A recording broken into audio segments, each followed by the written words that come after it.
Okay, people. 3 hours on the examination, usual rules, and due at the beginning of class next Wednesday. I ask you please to observe the spirit of the rule by not trying to read the thing through the envelope. It's not exactly morally kosher. And today should be our last day on this European tradition, 19th, 20th century European. And of course the examination covers through Sartre. Optional discussion, Monday, 7 o'clock. Is that good? As good as any time is good? If it's impossible for you, then stop by the office Tuesday, 10:30, thereabouts in the morning. I'll probably be in the office most of the morning on Tuesday. Okay. And what we want to do today is to talk about some other recent phenomenology other than Sartre. And the first two I want to mention because they are, among other things, responding directly to Sartre. Gabriel Marcel is a French Catholic philosopher, one of those that I called a religious existentialist, though he renounced the term existentialist because of its associations and called himself a philosopher of existence, trying to avoid the connotations. And Marcel does quite a lot in describing the phenomenology of interpersonal relationships, the phenomenology of hope.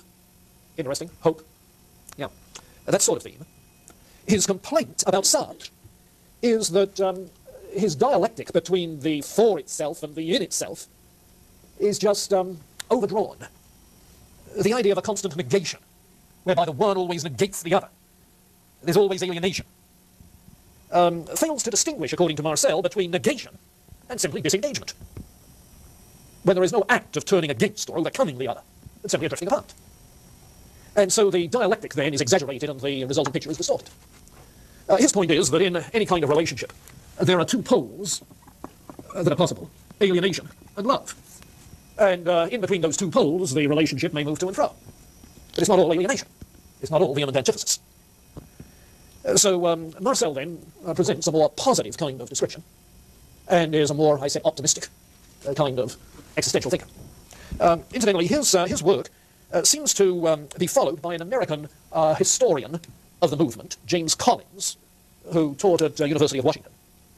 No, Washington University in St. Louis, I beg your pardon. Washington University in St. Louis. James Collins, who criticizes Sartre for assuming that there are just two modes of being, who are swa and non-swa, and that these are antithetical.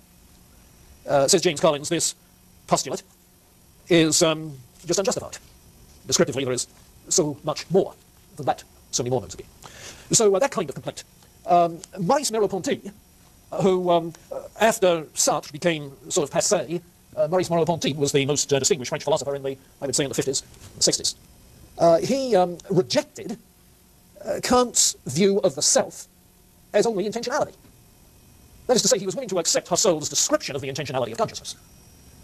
But the thing that Sartre does in the book you're reading, The Transcendence of the Ego, where he denies any transcendental ego and reduces the self to simply that which I create by the act of intentionality, again and again and again. That's what Merleau-Ponty repudiates, because it eliminates the subject of the subject-object relationship. So that if there is no subject pole, there can be no relationship. There can be no object without a subject. And just from that phenomenological standpoint, he wants to maintain that there is at least some personal identity, some continuing personal identity that isn't simply being created over and over again.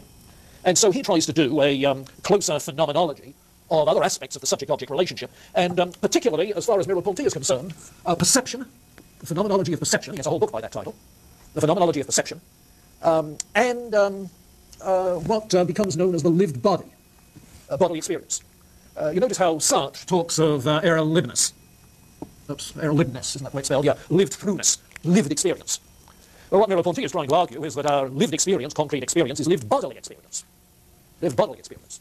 And whatever more there is to self-identity and to the nature of the self, that at least, that lived body that is given in experience is something with enduring identity. And so he's not satisfied with reducing it all to simply the act of intentionality. Maurice Merleau-Ponty.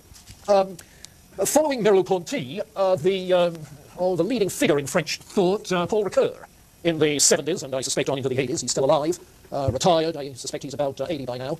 Paul Ricoeur. I think I mentioned him before, did I? French Protestant, Reformed tradition. He has been very interested in a phenomenological hermeneutic. That is to say, interested not just in a philosophy of existence. No, he's gone beyond the existential concerns. He's not an existentialist. His is more of a general phenomenology. But he's interested, therefore, in a hermeneutic, in the interpretation of various aspects of human life. What do we make of the voluntary and the involuntary? How are we going to interpret the experience of freedom? What about the phenomenology of guilt, which is obviously going to be significant in terms of moral objectivity? The phenomenology of language. So what he has done is to try and get at the essential structures of these aspects of our being in the world. Our language, our sense of being free, our sense of guilt, of finitude, so forth. And has done some sterling work in those regards that has involved him in critique, for instance, of Freud on guilt, of the structuralists like de Saussure on language as simply artificial structure superimposed, Paul Ricoeur. And then I note Paul Tillich, not in any sequence with the three previous ones. Paul Tillich, Protestant theologian, whose approach to theology has really involved a phenomenological method. He has a book, for instance, a little book called The Dynamics of Faith. The Dynamics of Faith, which is a phenomenology of faith, which he calls an ultimate concern. So the act of faith is a centered act in which the whole being comes into unity in its intentionality towards the object of faith. And as far as phenomenology of faith is concerned, it's a very helpful, very enlightening sort of study. He has a book called The Courage to Be, which is another way in which he talks about faith. So he does a phenomenology of this existential courage in contrast to the lesser kinds of courage. You see. And if you look at his massive 3-volume systematic theology, about which somebody has said it's the only theology in which there are no biblical texts, what he is doing is a phenomenology of the human condition, so as to pose the existential questions. And then what he does is to address the heritage of Christian thought to those existential questions. You see. He calls it a theology which answers those questions. In that sense, an apologetic theology. Apologetic means, of course, means, of course, one which speaks to the existential questions. So it's the phenomenological account which poses the questions. And he does that in a sort of Heideggerian fashion, like Heidegger's Being and Time, okay, sort of Heideggerian phenomenology. And then in response to that, you see, what is God? Well, if the existential condition is one of ultimate concern, then God is the object of our ultimate concern. Phenomenologically, we see the intentionality and ultimate concern, but what is the object then for which we're leaning? Well, that's what we call God. You see. So in effect, his is an argument from religious experience. Religious experience described phenomenologically points to God. You see. So a phenomenology of religious consciousness in that sense. Tillich's work accordingly. Gadamer. Okay, and this is where we get to the mainstream of contemporary hermeneutical thought. And if you want to tap into its development up through Gadamer, not after Gadamer, but up through Gadamer, take a look at the book by Richard Palmer, called Hermeneutics. It's in the library. Palmer teaches, I think it's at Murray College downstate here in Illinois. And it's a good book which goes back to people like Schleiermacher and traces the development of hermeneutical theory up to the 1970s. Gadamer is still alive. In fact, most of you remember Bruce Benson, who was with us. He's been studying with Gadamer in doing his dissertation in Germany.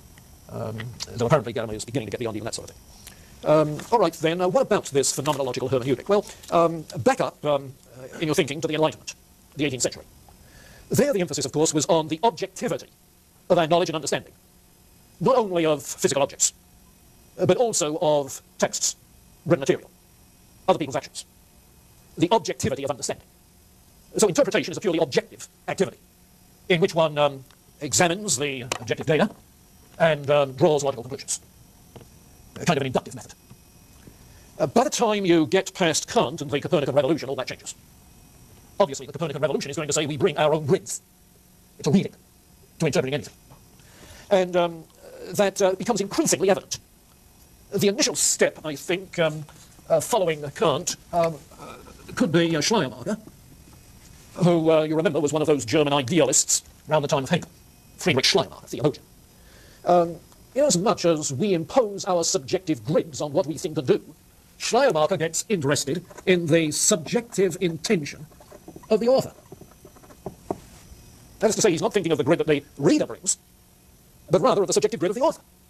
So for Schleiermacher, the function of any interpretation, any hermeneutic, is to get behind the text that the author has written and to discover the author's own intention. Now, read intention there in the sense of intentionality. Direction. Telos. What is it that he is pointing towards, moving towards? Because Schleiermacher, being a monistic idealist, thinks that there is one overall creative spirit, all-encompassing divine spirit, that is immanent within every individual. This is that immanentistic theology, that panentheism, you see. And so this creative divine spirit that runs through all things, like Hegel's absolute, you see, is what is manifest in the author's intention, in the author's subjectivity. So in getting at the intention of the author, you are getting at the overall intention of the divine spirit. You see. And in that sense, there's something of inspiration in everything that's written, not just religious texts. But in any case, his emphasis is on getting at the subjective grid of the author, the subjective intention. That phrase, authorial intention, has often been picked up out of context and used by Enlightenment-type interpreters. You hear it used a lot among evangelicals, who are trying by objective means to understand what the author meant by his language. Now, in that sense, meaning, what the language means, what you're trying to say, is not the same as intentionality in Schleiermacher's sense. Where intentionality is a much more pervasive direction in things working out in the course of history. So watch the phrase authorial intention, which has a different use than Schleiermacher's notion of the intention of the author. But Schleiermacher, as I say, is simply interested in the subjectivity of the author, because of his overall idealism, an unconscious intentionality on part of the author very often. But the further thing which comes into play in this development is, of course, Husserl with his doctrine of intentionality, so that what reading or giving attention to anything is a meaning-constituting act. A meaning-constituting act. So in the act of reading, trying to interpret something, what I'm doing is bringing my meaning to that and making it for me.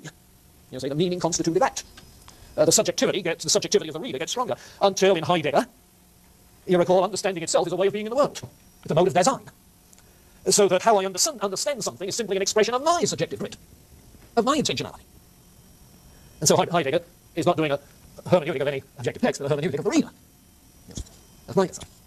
Well, what you get then, rising out of this quite plainly, is the recognition that there is subjective intentionality on the part of both writer and reader, both the author and the interpreter. And so you have two subjectivities. And interpretation then becomes very much like an interpersonal dynamic, an I-thou relationship, in which each is trying to understand the other. The thing is, however, that in interpreting historical materials, there is a great big gap. There's a time gap. So that the mutual understanding is significantly harder to achieve. But the procedure that Gadamer proposes is essentially the same. There must be a dialogue. The dialogue is a two-way street, which provides an encounter between the two subjectivities, between the two horizons, if you like, the two perspectives. So that in practice what happens is that you come to some text, asking questions of the text out of your own subjective grid, which he calls a pre-understanding. Your pre-understanding, you see, a subjective grid is a pre-understanding. Sometimes that is translated a prejudice, except that he spells it, or the translator spells it without the hyphen, so that it looks like prejudice. What is a prejudice? It's a prejudgment. What is a prejudgment but a pre-understanding? What is a pre-understanding but subjective intentionality?